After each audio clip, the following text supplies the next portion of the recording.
ప్రయత్నం చేయకుండా ఎవ్వరు కూడా విధేయులు కారు, ఎవరు కూడా పడరు, ఎవరు కూడా విజయాన్ని సాధించరు.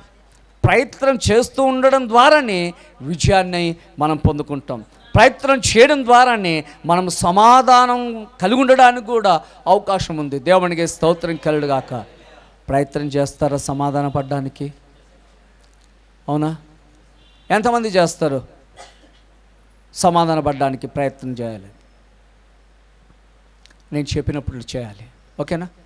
దేవునికి వాక్యం చదువుకుందాం. హెబ్రీలకు రాసిన పత్రిక 12వ అధ్యాయము 14వ వచనాన్ని మనం చదువుకుందాం.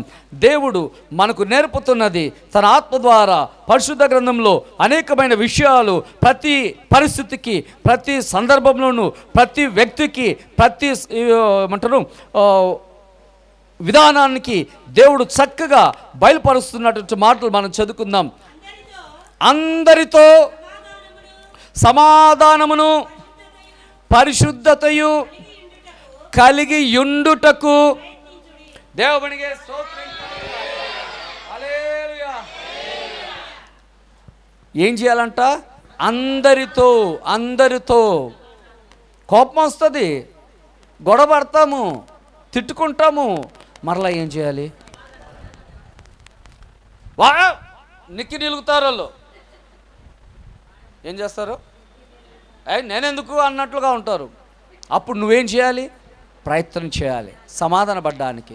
ఆ ప్రయత్నాలు ఎన్నెన్ని రీతులుగా ఉంటాయో అన్ని రీతులుగా. తాడు లాగేటప్పుడు రకరకాల మాటలు మాట్లాడుకుంటూ ఉంటారు. లాగు, రకరకాల మాట్లాడుతూ ఉంటే ఆ ఊపులో ఆ మాటలకు ఇంకాస్త ప్రయత్నం చేస్తూనే ఉంటారు. దేవునికి స్తోత్రం కలుగును గాక. మొక్కలు మార్చుకుని లాగు అని అంటూ ఉంటుందా? చెప్పండి,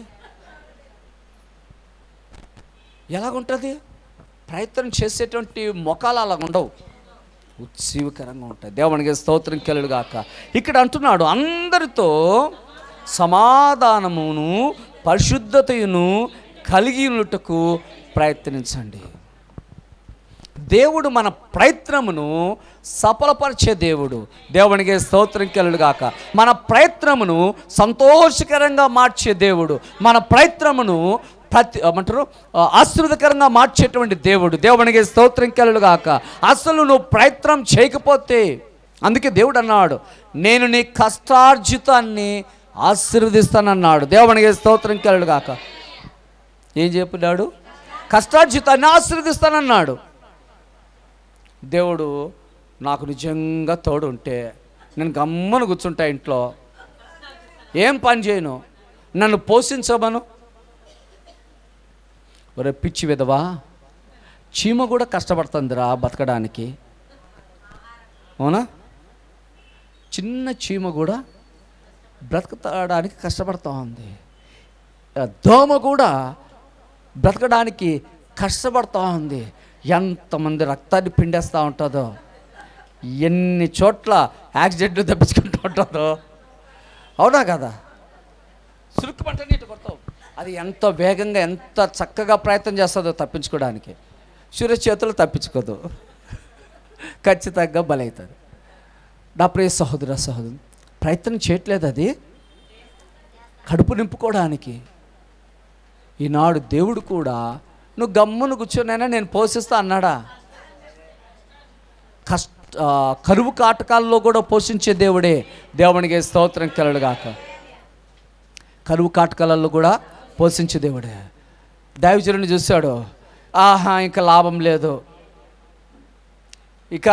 లాభం లేదు, ఏదో ఒకటి సొడ్డు పెట్టి తన్ని ఇక్కడి నుండి లేపాలా. ఏం చేస్తున్నాడంటే అక్కడ పోయి ఉదయం తింటున్నాడు, సాయంత్రం అయ్యేసరికి తింటున్నాడు. ఉదయాన్నే 6 గంటలకు, సాయంత్రం 6 గంటలకు, చీకట పడకుండానే తినడం పడుకోవడం. ఇట్లా అయితే లాభం లేదని ఒక సొడ్డు కనుక్కున్నాడు. ఏంటది? ఎవరైనా ఏట్లో నీళ్ళు అయిపోతున్నాయి కాబట్టి, కెరుతు వాగులో నీళ్ళు అయిపోతున్నాయి, నువ్వు వెళ్ళి పలానా చోటుకి వెళ్ళు. పని పెడుతున్నాడు, ప్రయత్నం చేయమంటున్నాడు. అదేదో నువ్వే ఆశీర్వదించు, నాకు ఇక్కడ పెట్టేదేదో పెడతానే ఉండు అన్నాడా? నా కోసం మట్టుకు ఇక్కడ వర్షం కురిపించు, ఈ యొక్క కెరుతువాగు నిండేటట్టు చేయన్నాడా? చాలామంది బుద్ధులు అలాగే ఉంటాయి. చాలామంది ఎందుకు దేవుడు నిన్ను ప్రయాసపడమంటున్నాడో నీకు అర్థం కావట్లేదు. నిన్ను ఆశీర్వదించడానికి, నిన్ను అభివృద్ధిపరచడానికి. ఒక్కసారి ఉన్నతమైనటువంటి స్థాయిలో ఉన్నటువంటి వారి యొక్క చరిత్రను లేదా వారి యొక్క స్థితిని ఒకసారి పరిశీలిస్తే నీకంటే నాకంటే దౌర్భాగ్యపు లేదా హీనమైనటువంటి నీచమైనటువంటి పరిస్థితుల్లో ఉన్నటువంటి వారే. కుళ్ళిపోయిన అట్టి పనులు లేకపోతే ఇంకొక హీనమైనటువంటి పనులు చేసుకుంటూ బ్రతికిన వారే. కానీ కష్టపడి ప్రయత్నం చేసి అది మంచో చెడో తర్వాత విషయం, వారు లోకరీతిగా సంపన్నులు కావాలని అనుకొని చెడు మార్గాలు వెతుకున్నారు. నువ్వు దైవికంగా సంపన్నుడు కావాలని నీతి మార్గాన్ని ఎంచుకున్నావు. దేవునికి స్తోత్రం కలుగుగాక. వారు సంపాదించే సంపాదన కంటే నేను సంపాదించేటువంటి సంపాదన బహు విలువైంది, అమూల్యమైంది. దేవునికి స్తోత్రం కలుగుగాక. తర్వాత కోట్లు కుమ్మరించినా కూడా రాదుది. నీకు నాకు సులువుగా దేవుడు ఇచ్చేస్తున్నాడు. దేవునికి స్తోత్రం కలుగుగాక. చూడండి అంటున్నాడు, అందరితోనూ పరిశుద్ధతలోనూ సమాధానముతోనూ కలిగి ఉండడానికి ప్రయత్నించుడి. పరిశుద్ధత లేకుండా ఎవడును ప్రభును చూడడు. ఏంటి పరిశుద్ధత అంటే? పాపం నుండి సంపూర్ణంగా విడుదల పొందుకోవడమే. అవునా? పరిశుద్ధత. అవునా కదా? కొత్తదేం చెప్పటం లేదు. పాపం నుండి మనము మానుకోవడమే పరిశుద్ధత. ఇప్పుడు ఏమొచ్చింది? ఏమని హెచ్చరిస్తున్నాడు? సమాధాన పడండి, పరిశుద్ధపరచబడండి అని హెచ్చరిస్తున్నాడు. అంటే సమాధానం లేకుండా పోయింది, దాన్ని తిరిగి కాపాడుకోవడానికి ప్రయత్నం చేయాలి. దాన్ని తిరిగి కాపాడుకోవడానికి, కలిగి ఉండడానికి ప్రయత్నం చేయాలి. మరి తెలిసింది ఈరోజు ఏమని? సమాధాన పడాలని. మేలైంది చేయనెరుగు మరలా ఏమవుతుంది? మరక అవుతుంది. అయిందా లేదా? ఎంత కొత్తదైనా కూడా మరక అయితేనే ఉంటుంది. దాన్ని మరక పడకుండా జాగ్రత్త పడాలి. పడినా కూడా అయిపోయిందిలే, మరక మంచిదే అని అలాగుంచే బాగుంటుందా? దాన్ని తొలగించుకోవడానికి ప్రయత్నం చేయాలి. అది ఇక్కడ మనం నేర్చుకోవాల్సిన విషయం. అందుకే సమాధాన విషయంలోనూ మరి పరిశుద్ధతలోనూ ఉండడానికి చక్కగా ప్రయత్నం చేయాలి. నువ్వు ప్రయత్నం చేస్తున్నావా? పీడ విరగడైందని అనుకుంటున్నావా? చాలామంది అలాగే ఆలోచన చేస్తారా? సింపుల్ కొన్ని కొటేషన్స్ భలే వస్తాయి. భక్తిహీనుల నోట సామెతలు మెండంట. భక్తిహీనుల నోట ఏమంటే సామెతలు మెండు. పోతే బనీలే ఒక గుడ్డు మురిగిపోయింది. ఏంటి? ఒక గుడ్డు మురిగిపోయింది. అంత సులువుగా ఏ ప్రయత్నం చేయాల్సిన పనిలే, ఒక డైలాగ్ కొడితే చాలు అది లెవెల్ అయిపోతుంది అని అనుకుంటున్నారు. దేవుడు అంటున్నాడు, ప్రయాసపడు, ప్రయత్నం చేయి. ప్రభు ప్రయత్నం చేశాడు. ఓయమ్మ 6,000 దయ్యాలా? నేనొక్కరిని వెళ్ళాలా? నా శిష్యులు తెలంగాణలో ఒక్క దయ్యాన్నే వెళ్ళగొట్టలేకపోయారు. అటువంటిది 6,000 దయ్యాలు ఉన్న వాడి దగ్గరికి, అందులో సపోర్ట్ కూడా ఎక్కడ ఉండదు. ఎక్కడున్నాడు? కొండల్లో ఉన్నాడు అని చెప్పి భయపడ్డా? ధైర్యంగా వెళ్ళాడు. ఆ ఒక్కని కొరికే ఒక్కరిని బాగు చేసి మళ్ళీ రిటర్న్ వెంటనే వచ్చేసాడు. ఎంత దూరం వచ్చాడు? ప్రయత్నం చేశాడా లేదా? మరి స్వార్థ కూడికలకు రావడానికి, స్తుతి కూడికకు రావడానికి, యవనస్తుల కూడికకు రావడానికి, గొలుసు ప్రార్థన రావడానికి నువ్వు ప్రయత్నం చేస్తున్నావా? మన దేవుడు మనకు తెలియకుండానే గొప్ప గొప్ప కార్యములు నీ కొరకు నా కొరకు చేయగలిగిన శక్తిమంతుడు. దేవునికి స్తోత్రం. అవునా? అటువంటి కార్యములు నీ జీవితంలో జరగాలంటే నువ్వు దేవుని కార్యమును మొదటగా చేసి చూడు. దేవుని కొరకు ప్రయత్నం చేసి చూడు. తప్పకుండా దేవుడు అద్భుతమైన కార్యం జరిగిస్తాడు. దేవునికి స్తోత్రం కలుగుగాక.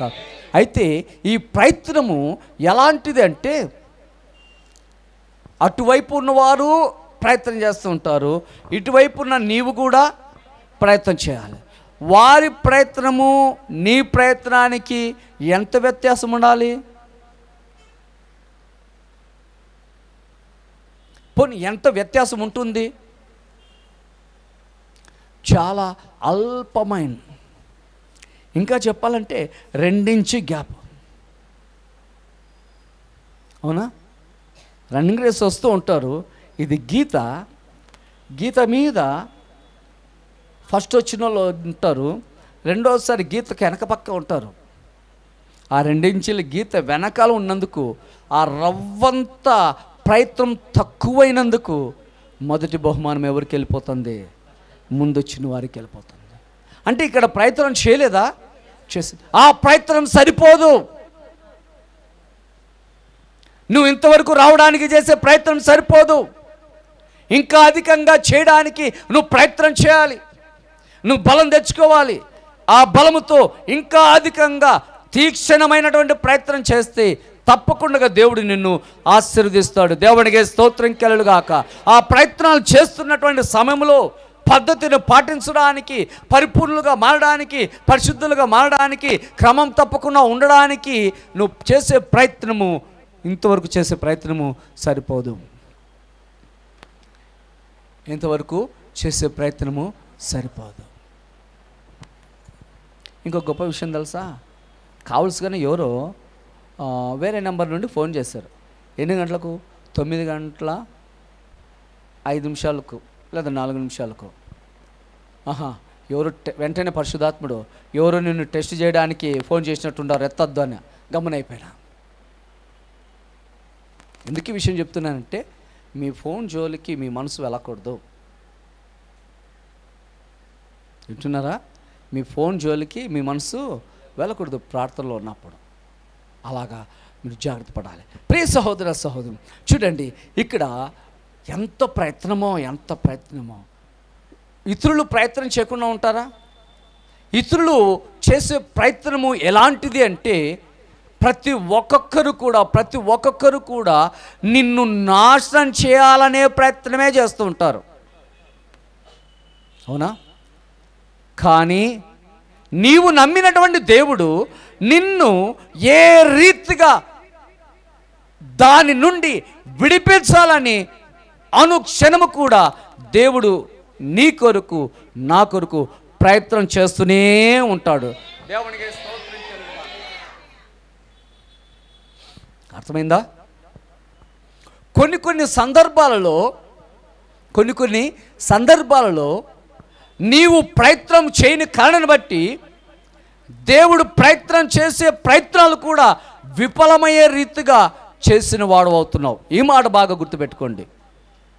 నీవు ప్రయత్నము చేయని కారణాన్ని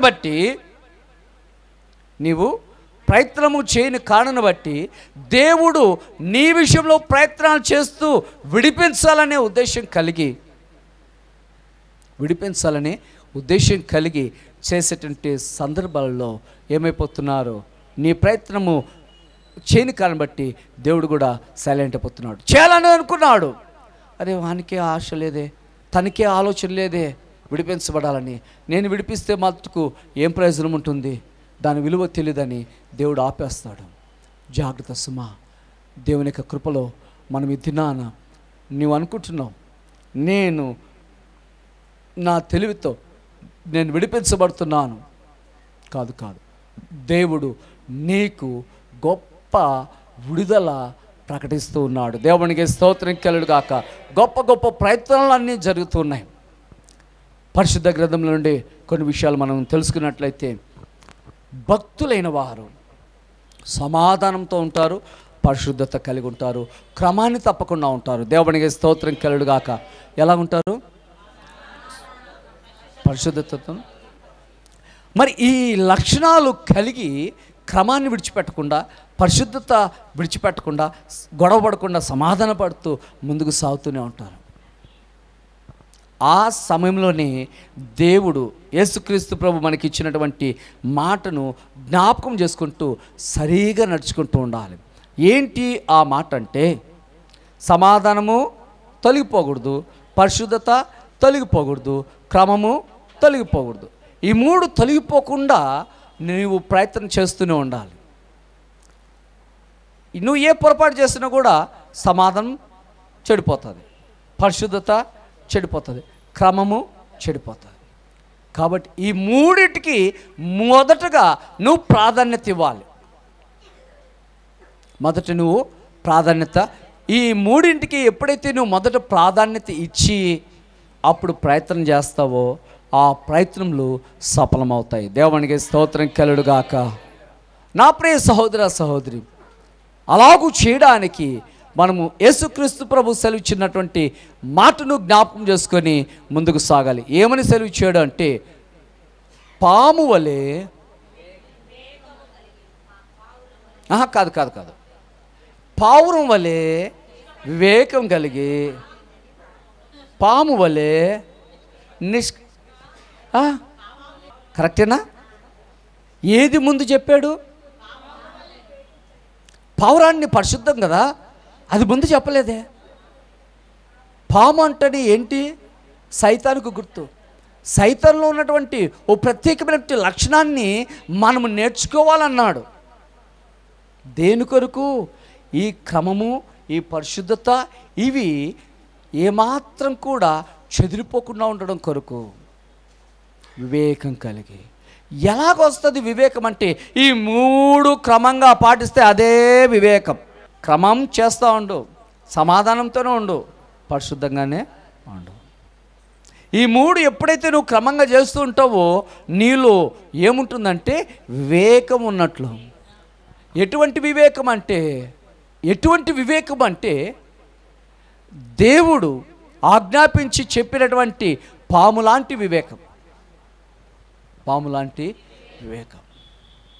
నువ్వు నేను అనుకోవచ్చు, ఇలాగ ఈ మూడు క్రమాన్ని పాటిస్తూ ఉంటే, దీన్ని చేయడానికి నేను ప్రయత్నం చేస్తూ ఉంటే అస్సలు వాటికి వీటికి సంబంధం లేకుండా ఉందే ఇది. మరి ఎలాగూ నేను విడిపించబడతాను, ఎలాగూ నేను తప్పించబడతాను అని నువ్వు అనుకోవచ్చు.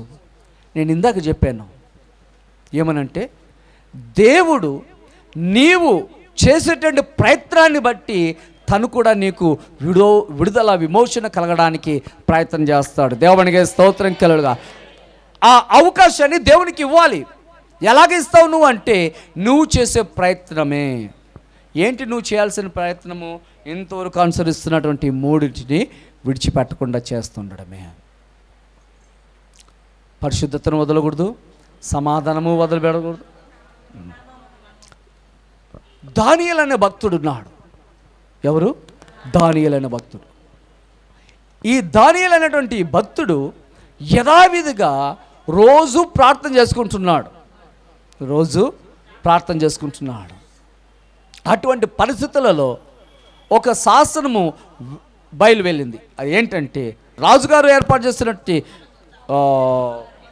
విగ్రహాన్ని తప్ప ఇక ఏది కూడా పూజించకూడదు.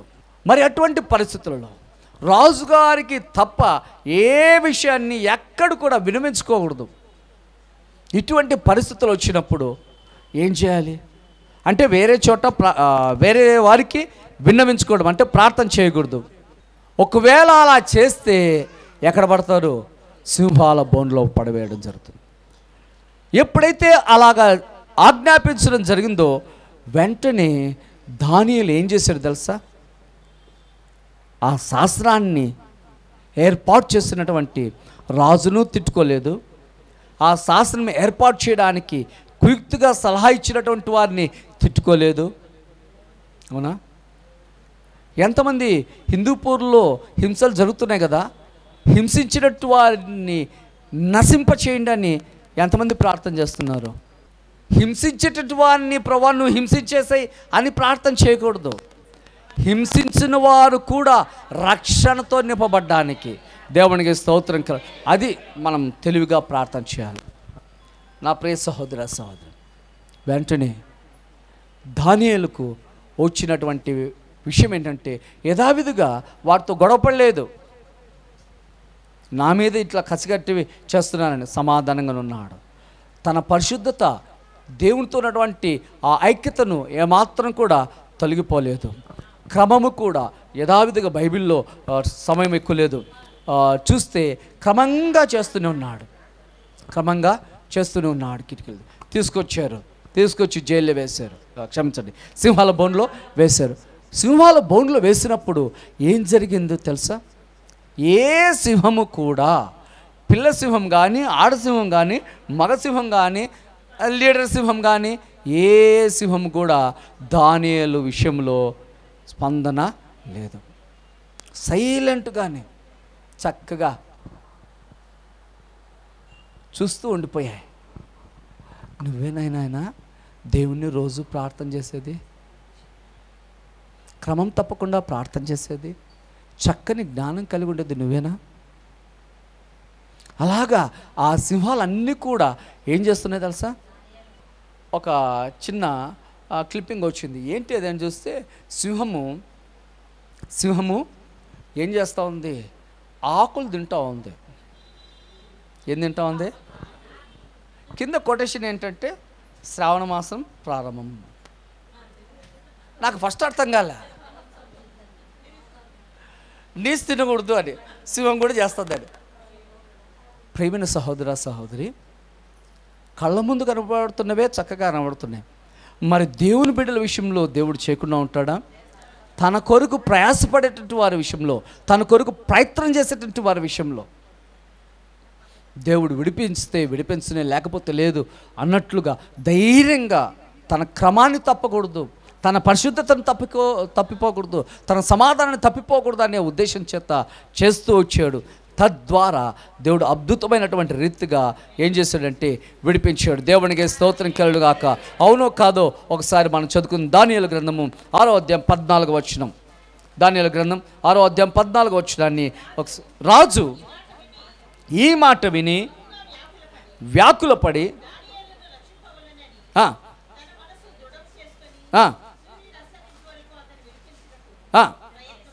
దేవునికి స్తోత్రం కలుగుగాక. ఏంటండి, ఎవరు ప్రయత్నం చేస్తున్నారంట? దానియేలును విడిపించాలని రాజుగారు ప్రయత్నం చేస్తున్నారంట. ఎంత గొప్ప విషయం వచ్చునండి. మరి విడిపించాడా? ప్రయత్నం మట్టుకే జరిగింది. విడిపించాడా? విడిపించడానికి శక్తిమంతుడా కాదా రాజుగారు? తన తప్పు ఏదో ఒక శాసనం తీసి పక్కన పడేయండి అని అడ్డము మాట్లాడేసి చేయొచ్చు. క్రమము తప్పకూడదే. నాకే విలువ లేకుండా పోతుంది, నేను ఏర్పాటు చేస్తున్న ఆజ్ఞను నేను పాటించకపోతే అని ఆలోచన చేస్తున్నాడు. ఎటు వచ్చినా కూడా శిక్ష తప్పదు అన్నట్లుగానే ఉంది, కానీ విడిపించడానికి మార్గం అనేది కనబడలేదు. అట్టి పరిస్థితులలో విడిపించాలనే ప్రయత్నము ఎంతవరకు జరిగిందంట? ఉదయం మొదలుకొని సూర్యాస్తమం. ఆల్రెడీ పడిన వెంటనే ఏం చేస్తాయి సింహాలు? అవునా? ఏం చేస్తాయి నేను సింహాలు? చీల్చేస్తాయి అంతే. అవునా? మనం ఎంత స్పీడ్గా బట్టలు ఇప్పేసుకోవాలని కూడా గుండెలు క్రమంగా తీయాలన్నా లేదా సర్రాన్ని పట్టి పీకేస్తామా? ఎంత నీట్గా తినాలన్నా కూడా అవి చీల్చి చెండాడేస్తాయి. అటువంటిది ఉదయం పడేస్తే ఎప్పుడో అయిపోతావు అది. కానీ అక్కడ జరుగుతున్న ప్రయత్నాన్ని బట్టి, ఎక్కడ ఆ రాజు మనసులో కలుగుతున్న ప్రయత్నాన్ని బట్టి ఇక్కడ కార్యం జరుగుతూ ఉంది. తన ప్రయత్నం చేసి నా వల్ల కాదయ్యా అని అనుకొని సైలెంట్ అయిపోయాడు. రాత్రి నిద్ర పట్టలేదు. అంటే ఏమని? ఇంకా తన మనసులో రవంత ప్రయత్నం చేస్తూనే ఉన్నాడు. దేవునికి స్తోత్రం కలుగుగాక.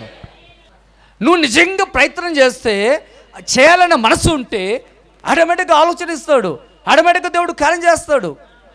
రాజుగా ఉండి, అధికారిగా ఉండి, విడిపించడానికి అవకాశం ఉండి కూడా ప్రయత్నం మట్టుకే సాగుతూ ఉంటే తన బిడ్డ విషయంలో క్రమం తప్పకుండా పరిశుద్ధత మానకుండా ఇంకోటి సమాధానంతోనే, ఎవరితో గొడవలేదు.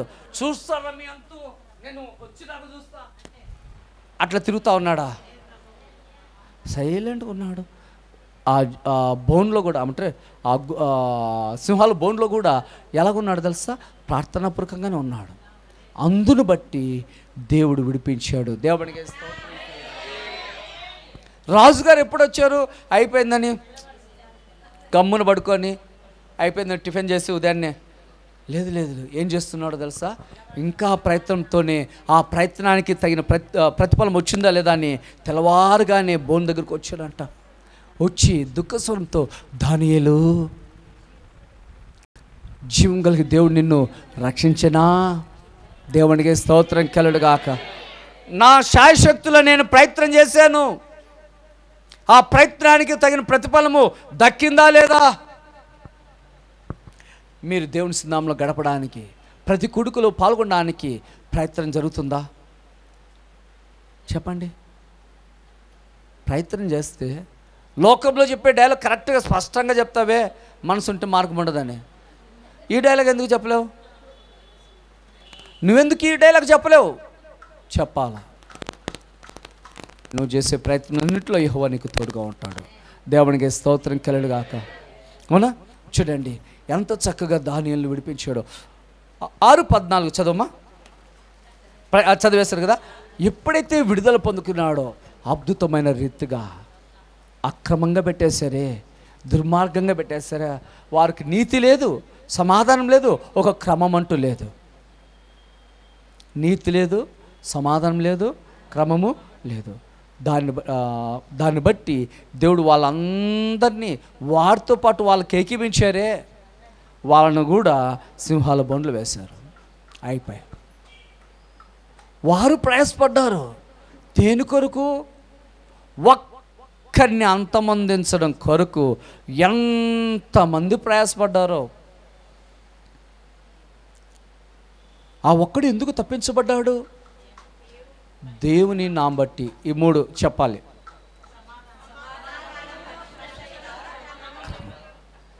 ఇవి నీ జీవితంలో వదిలిపెట్టద్దు. క్రమం తప్పకుండా బైబిల్ చదవడం, క్రమం తప్పకుండా గుడికి రావడం, క్రమం తప్పకుండా ప్రార్థన చేయడం, క్రమం తప్పకుండా ప్రభుని స్తుతించడం, ఇవి ఎప్పుడైతే నీ జీవితంలో క్రమం తప్పకుండా జరుగుతూ ఉంటాయో, నీకు ఎంత పెద్ద సమస్య వచ్చినా కూడా దేవుడు అద్భుతమైన రీతిగా తను చేయవలసిన ప్రయత్నం చేసి విడిపిస్తాడు. దేవునికి స్తోత్రం కలుగుగాక. చిన్న ఉదాహరణ. మోషే మృతి చెందాడు. మృతి చెందినప్పుడు దేవుని యొక్క ఉద్దేశం ఏంటంటే, దేవుని యొక్క ఆశ ఏంటంటే, మోషే దేహాన్ని అలాగ తీసుకెళ్ళాలని. చనిపోయినా కూడా, కోపంలో శపించినా కూడా, కనికరంగల దేవుడు, ప్రేమ కలిగిన దేవుడు మరలా మోషే దేహాన్ని తీసుకెళ్ళడానికి ఎవరిని పంపించాడు? దేవదూతలు పంపించాడు. భూస్థాపన చేసేటువంటి వారు చేసేసి వెళ్ళిపోయారు. ఇక మేము ఇక్కడ ఉండడానికి వీల్లేదు. మోషే మటుకు అక్కడ మాతో పాటు రావడానికి ఎముకలను తీసుకొచ్చారు. ఎవరు ఎముకలను? యోసేపు ఎముకలను. అలాగ మోషే శవాన్ని తీసుకెళ్ళడానికి దేవుడు పర్మిషన్ ఇవ్వలే. ఎందుకు ఇవ్వలేదు తెలుసు, దేవుడు ఇచ్చిన కోపంతో చెప్పిన మాటను బట్టి. సరే, అయినా దేవుని యొక్క మనసు ఉండబట్టలేక దేవుడు ఏం చేశాడు తెలుసా? వెంటనే దేవదూతలు పెట్టి పంపించాడు, తీసుకురండి అని. ఆ సమయంలో సాతానుడు ప్రయత్నం చేస్తున్నాడు. దేవదూతలు ప్రయత్నం చేస్తున్నారు, సాతానుడు ప్రయత్నం చేస్తున్నాడు. దేవదూతలు ఏమని ప్రయత్నం చేస్తున్నారు? తీసుకెళ్ళిపోవాలి తన యొక్క శరీరాన్ని కూడా అని. సాతాను సమూహం ఏం చేస్తున్నారు? ఆపేయాలి ఇక్కడ అని. ఆ పరిస్థితులలో ఏం చేయాలి? ఏంటి అంటే అక్కడ చిన్న లోటు కలిగింది. దేవదూతలు అంటున్నారు, ఖచ్చితంగా తీసుకెళ్లాల్సిందే. ఏ శరీరం కూడా దేవునితో 40 రేయింబగళ్ళు ఎప్పుడు కూడా ఎవ్వరు కూడా ఉండలేదు. అట్టి వ్యక్తిని మేము ఇక్కడే వదిలేస్తామా? వదిలేయడానికి వీల్లేదు, తప్పదు, తీసుకెళ్ళిపోతామంటే. అప్పుడు సాతాను అనుసరులు అంటారు, అయ్యా అట్టి దేవుని మాటని సరిగా వినలే ఇతను. ఏంటండి? ప్రయత్నము చక్కగా ఉండాలి, అక్కడ ఆ సమయంలో ఇక దేవదూతలు ఆ క్రమం ఉందే ఏంటి, దేవుని మాట ఒకటి వినలేదు. దేవుడు చెప్పింది చేయకుండా తిట్టేసి కోపంతో కొట్టేసి చేసాడు. ఇటువంటి వ్యక్తిని మీరు తీసుకెళ్ళేది అని అనేసరికి సైలెంట్గా వదిలేసి ఏం చెప్పాలో సమాధానం తెలియక దేవుడు నీకు తీర్పు తీర్చునుగాక అని వదిలేశారు. ప్రయత్నము జరిగింది. మన ప్రయత్నాలలో లోటు ఉండకూడదు, మన ప్రయత్నాలలో పొరపాటు ఉండకూడదు.